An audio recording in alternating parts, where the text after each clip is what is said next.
Hello, everyone. Welcome to the webinar called Insights Unlocked.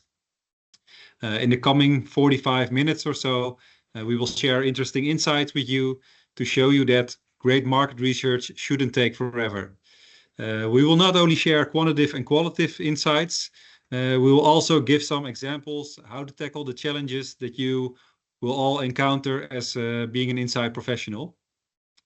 If you have any questions, feel free to leave them in the chat. I will make sure there's plenty of opportunity to ask the questions or answer them at the end of the webinar. Please save them up, and then at the end of the webinar, I'll come back to the questions. I was talking about we. We is in this sense, it's a Crowdtech. We're a technology company. We're developing an advanced research platform that can be used in a do-it-yourself way. Our software is trusted by professional researchers at end clients, as well as market research agencies. We're active for over 20 years already and operate from our headquarters in Amsterdam, the Netherlands. My name is Joost Korse. I'm the Director of Customer Success at Crowdtech, and on a daily basis, we're in touch with our users. Together with them, we're developing our software to tackle the research challenges that occur nowadays, and to be ahead of them. In this webinar, we're using 3 sources where we got our insights from. I will explain them to you. The first one is a quantitative study amongst 202 insight professionals about their objectives, the tools that they use to reach those objectives, and the challenges that they face along the way. There was a study that we did from February until April this year. So it's quite accurate. The second source is a quantitative study amongst over 40,000 consumers spread over 25 customer panels that are running on our software, Crowdtech. And we asked them about their preference and methods of engagement. And last but not least, the source is our own platform called Crowdtech Insights. We collected quantitative and qualitative data for over a year from 400 clients and 150 insight communities, which has interesting insights that you can profit from. In this webinar, we also want to help you to bridge the gap between you as an insight professional and the respondent, and most of the time being a consumer. Too often we see that choices that are being made as an insight professional, but not as a consumer. So if you would switch roles and you would be the consumer, what choice would you have made then? Would it be the same or would you think different about it? To start, don't worry, you can stay in your current role as an insight professional, but later on we will switch hats, or Jim Carrey's in this case. In the first study we mentioned, we asked what the objectives for 2025 are amongst the insight professionals, and this is what came out of it. On top of everybody's list is to be more cost efficient. That's logical, but also not really customer centered. On the second one is to validate your products or services. And do something with AI or innovation comes in third. Then if we look at the tools that are being used, it is also not a big surprise. So desk research, surveys, and interviews are really close to each other in the top 3. An insight community is with 33%, also not bad, but it's something with a lot of potential when wrestling with the following challenges that I will explain. And we will come back to that later, how that can be a solution. The main challenge that you and other insight professionals struggle with is without a doubt time-consuming research.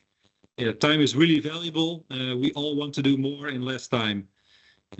Decreasing respondent engagement is also an increasing problem, with spam filters getting more and more strict, and younger generation that moving away from the use of email. Data security and support of your software providers is of course important when selecting one, but is less relevant in the daily work of an inside professional. So if we look at those three main challenges, we have taken a look at what we hear from our own customers and their respondents. And what we hear a lot is that surveys are often too long. The data collection takes time, with communication with access panels to have a valuable sample. And also each new research project starts from scratch and is designed custom for each client and project. So every time the wheel has to be invented over and over again, and it costs a lot of manual work. If we take a look at declining response, most of the time that comes from boring surveys. I see them a lot. So staying with the same boring question types like single response, open-ended question, matrix questions. Respondents these days don't have that attention span anymore to endure a really long survey with boring question types. Also, a low and open and click rate in email is a rising problem. And it is a problem if your email actually ends up in someone's mailbox instead of the spam box, because all the email providers are getting more and more strict with their spam regulations. And one that's often overlooked is accessibility in general. In Europe, 135 million people have an audio-visual disability. Research amongst governmental institutes show that they're obliged to comply to accessibility guidelines, only 18% of their digital services is compliant to those guidelines. And if we see the decreasing response rate, there is no luxury anymore to dismiss this group, and you have to make sure that all your surveys, topics, interviews are accessible for everyone.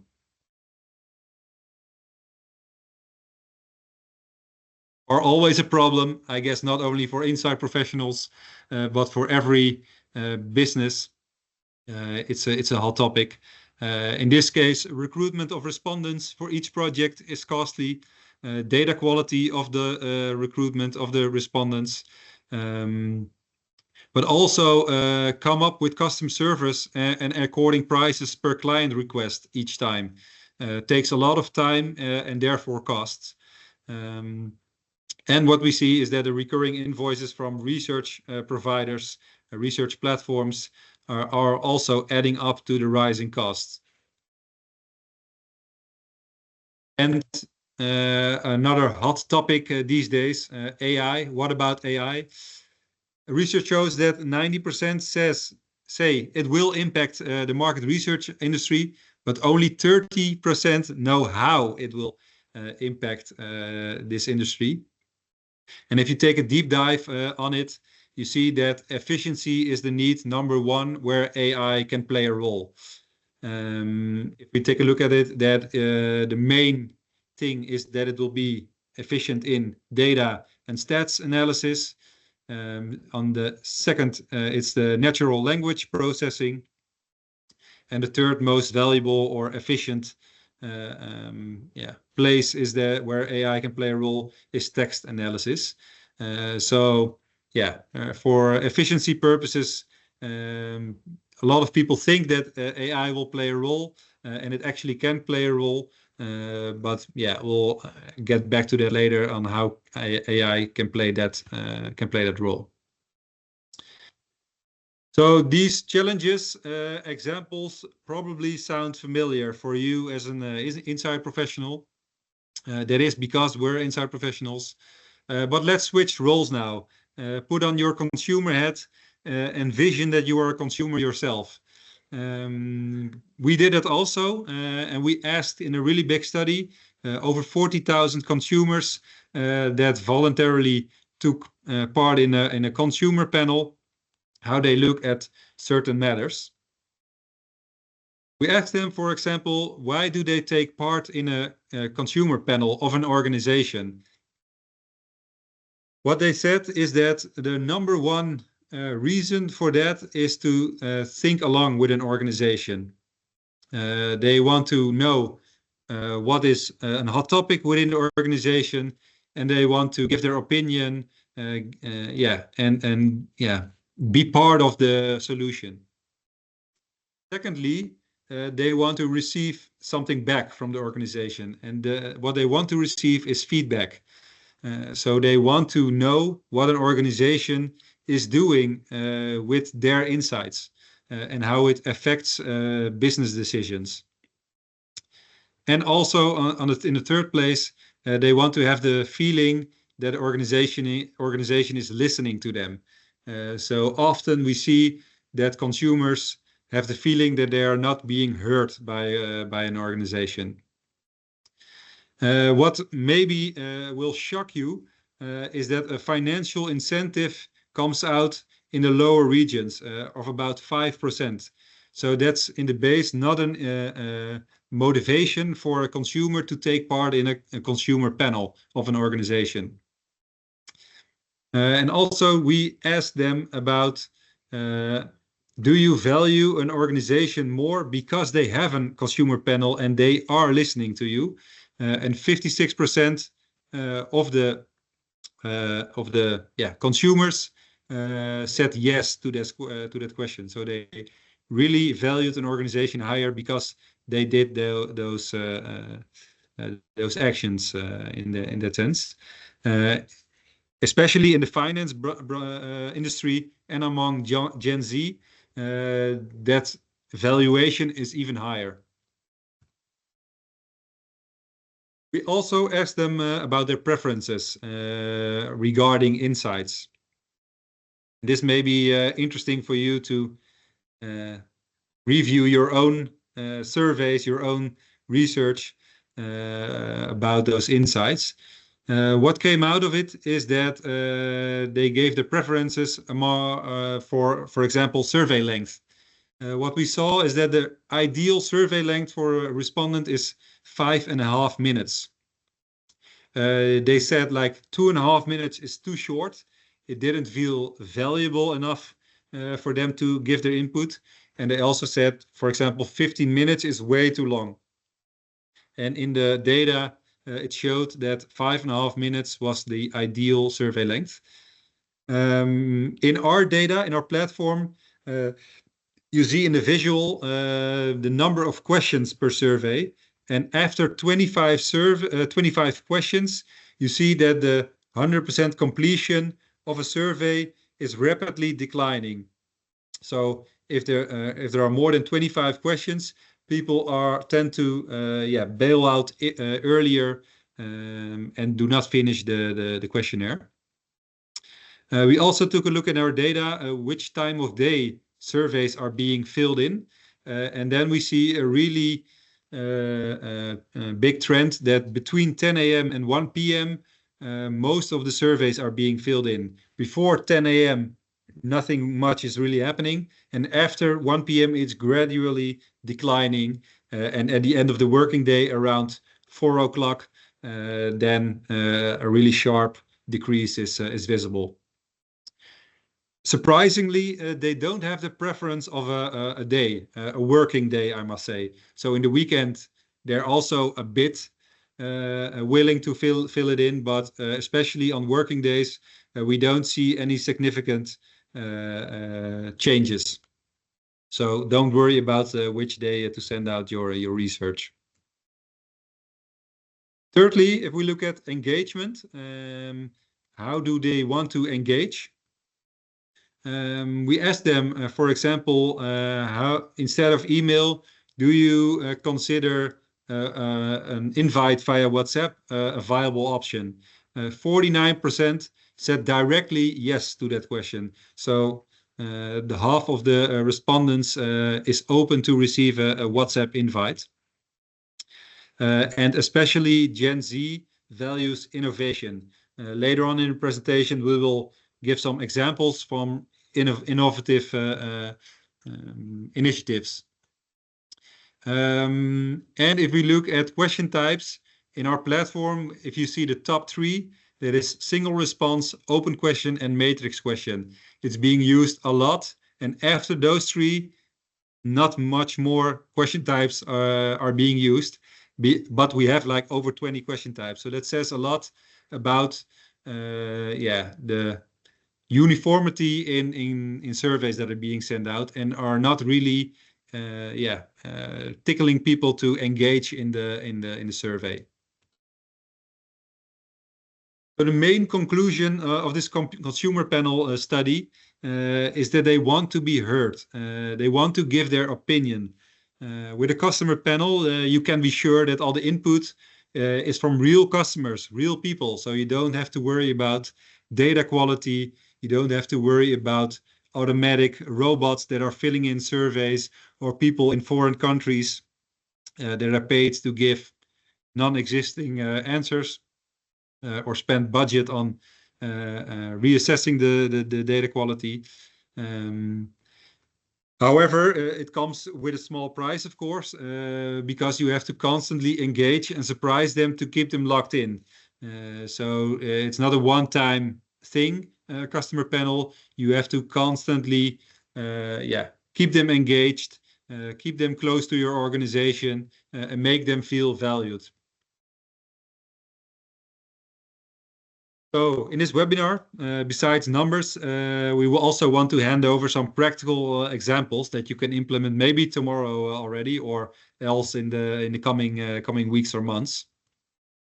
Those examples, will be about these three main topics: to be efficient, to engage consumers, and to invest in your customers.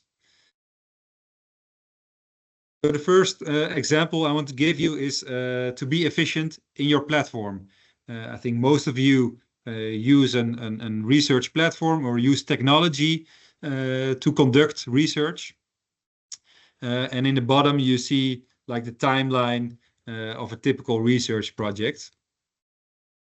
So in the beginning phase, you can use, for example, templates like standard questionnaires that you already have prepared and can use for multiple clients, multiple cases, client satisfactory surveys, employee satisfaction surveys. All those things can be put in a template. You can click on it and you already have the base of your survey. You can save up to 2 to 6 hours. So on average, 3 hours we see in our cases. There's being saved with templates that are being used beforehand. The second one is if you want to conduct your research in multiple languages. So instead of creating a survey per language, merging the results, look for a platform that can send out one survey in multiple languages. So you also have your data in one place.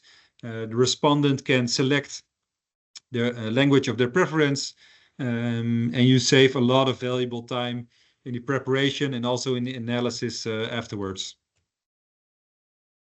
Sending out emails, for example, you can send them manually, but even better is to do it automatically via an API. You can create touch points. For example, if you have a new customer, you can send out a customer satisfaction survey or how they experience the onboarding process after a month. With an API, you can set it out automatically. So you don't have to put any more time in sending out emails. It will go automatically after setting it up. The fourth one is text categorization or add a sentiment to it. So look for a platform that has that technology in it, that you don't have to manually do everything, but also let the machines work for you and create a first example that you can tweak a little bit, but that saves a lot of time instead of doing it all by hand. And lastly, in the analysis, you can also use an API to extract data and import it in dashboards. So you can compare results, you can benchmark, you can have trends over a year instead of doing that also manually, SPSS, or even worse in Excel. So there are also really new and modern techniques for that to help you. If we go to events, I think every time the topic is AI, and what we see, everybody is looking for one solution, one AI tool that does it all. If you ask it to us, we will say yes, AI will help you. AI saves time and use it, but don't focus on AI itself. Focus on which processes you want to be more efficient in, and then take a look at which AI methods can help you. For example, how we do it, we have multiple AI tools that are helping us in our job. For example, we use Synthesia to create automatic videos to explain to our customers how our platform works. We use AI in Zendesk for our support team, so that you can ask a question 24/7 a day and get immediately results. And ChatGPT, Copilot, we use all those methods in different places, except not for this presentation. This one is built mainly by hand. If you're interested in AI, we are giving a webinar also about a virtual influencer. We host that webinar on the 10th of June. We will follow up with an email to you next week about this webinar, and we will place a link to that webinar also. All right, so you want to be more efficient, then you can also thinking about setting up an Insight community. What is an Insight community? For us, it's a place where you can conduct quantitative and qualitative research among a set group of consumers or stakeholders. It takes some time to set it up, but if you have it, you can have 24 access to your customers. It's an all-in-one solution. So if you have a quantitative topic, if you have a qualitative topic, you can all manage that in an Insight community. So like we mentioned in the previous numbers, people are really dedicated to give their opinion. And with an Insight community, you can get those consumers into your own environment and ask them at any given moment something, and you can do something with that. Of course, advice is always to give the feedback when you have gathered your insights. Not only give the insights about the number of insights you have, but also what you are going to do as an organization with those insights. Also, the Insight community is the right place to give those insights back to the community members. If you talk about engagement, so besides efficiency, you can also look at engagement. We advise a lot to vary in question types. We see in our data that the number of people who drop out of a survey drastically decreases when you use a lot of question types and a lot of variety. We will give some examples in the next slides what kind of question types you can use. We also advise to experiment with different channels. So we mentioned WhatsApp invites.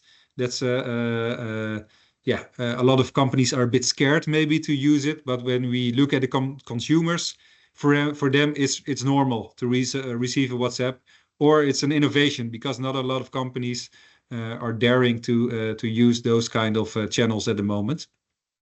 But you can also think about old school sending an SMS, or a QR code is back and modern again. So there are different ways of spreading the news about your surveys. And the advice also is to do frequent activities. So vary in quantitative, vary in qualitative topics, but make sure it's frequent. So when you ask them once every year, once every half year, people are forgotten about your organization or agency, and they are not likely to respond anymore. So you have to be active for them to feel that their opinion is valued and is done something with it. So I promised to give you some examples about question types. One question type we see a lot is trending in use is an upload question, a camera upload question. In here you can ask respondents to take a photo, take a video, or upload a file.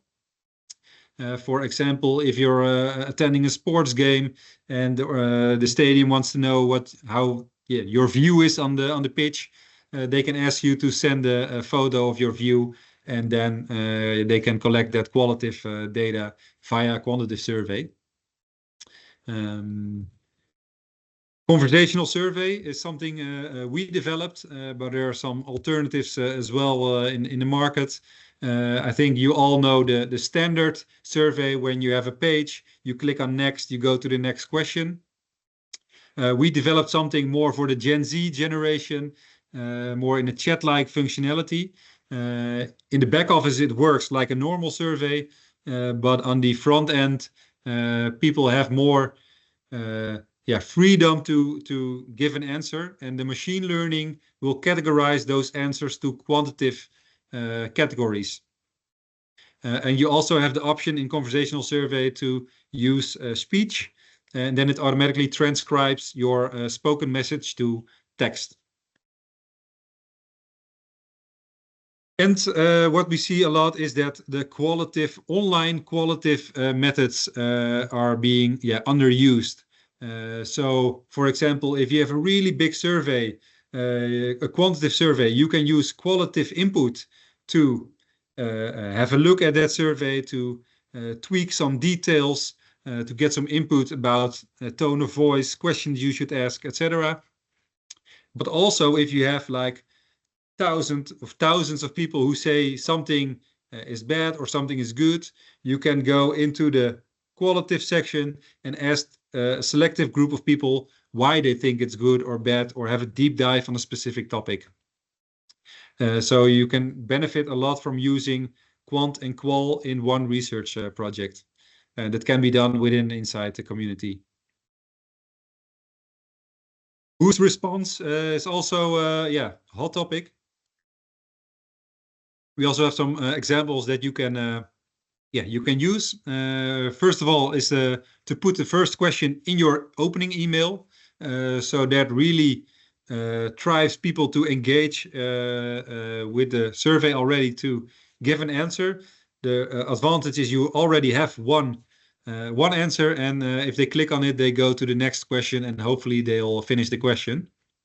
But it saves an extra click for them. Also, be trustworthy. I think the news is full of spam, phishing activities, data leeches. So what we see in our consumer panel research is that 73% only opens an email when it's from a trusted email sender. So make sure the platform you use is using your email domain. And also the right email layout. So 64% says that it only opens an email when it exactly looks like the branding they are used to with the company. So that's a lot of people who are not clicking when it's slightly off. So use a platform that can recreate your branding as much as possible. And look for other channels than email, especially when you want to include Gen Z in your research. Because if you ask them about email, they probably don't know what you're talking about because they don't use it anymore. And I mentioned it a couple times, but it's a really valuable aspect in the success of projects, research projects, and that is feedback is key. So give them updates about product developments. In the back of the slide, you see a still from a video of a client of ours, and they are giving their Insight community, they're giving feedback via a video. And in the video, they are telling what kind of insights they got and what they have done with it. And they do it each quarter. They send a video to their Insight community, to their customers. But also, I talked about a financial incentive that is not relevant for them. What is relevant for them, we see, for example, is a meet and greet with a CEO. So they get to give their opinion directly to the most important person in the organization. And the most important person in the organization is hearing first-hand feedback from actual clients. And share your honest feedback also with your consumers. Also, if they don't give any good insights or the results are something that they can do, they are not doing anything with it, you must also share that feedback. Invest in your customers beforehand so you can profit from it later. Why? Because we see that when you set up a research panel or an Insight community, the response is a steady minimum of 30%, and in some cases even higher. So the response rate is by default very high. Create a service menu for your customers. So, for example, 3 options when setting up a questionnaire. So that makes your process internally very efficient, and you give a client something to choose. Yeah, you avoid all the work and all the hours you have to put in to make it really custom bespoke for your client. And you will see that they actually are going with it. They take your advice as a professional. And use a platform where you can do unlimited research for a set price. So use a platform that has a fair pricing model that is especially designed for researchers.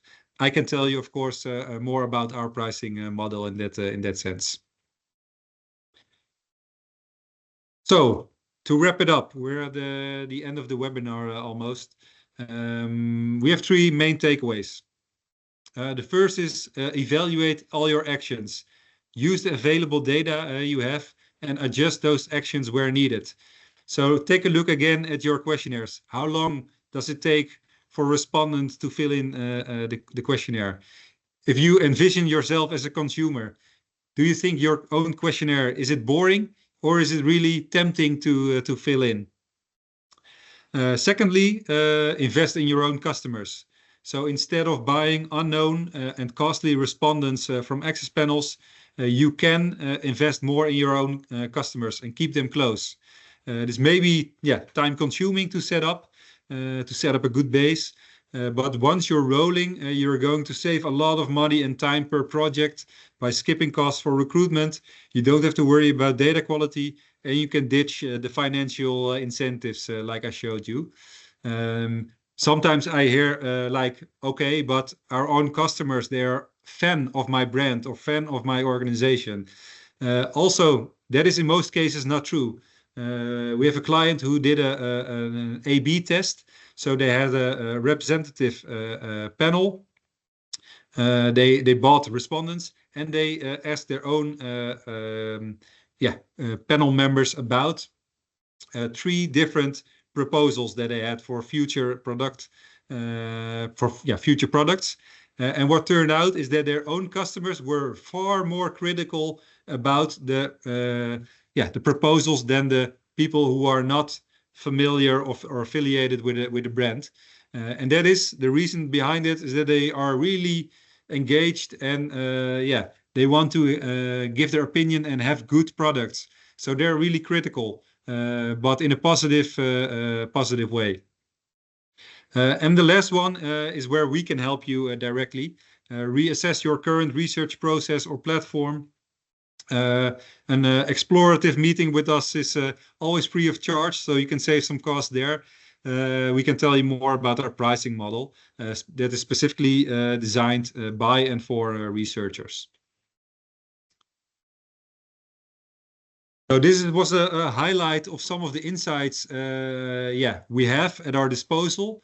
If you're curious to more insights, want to go in depth with us about specific topics, about the data, about how we see them, about how we can help you, please feel free to send me an email on the following email address. Of course, we will also send up a following email beginning of next week with the slides and all extra information, so you can also reply to that email. Yeah, and I will head to the chat to see if there are any questions.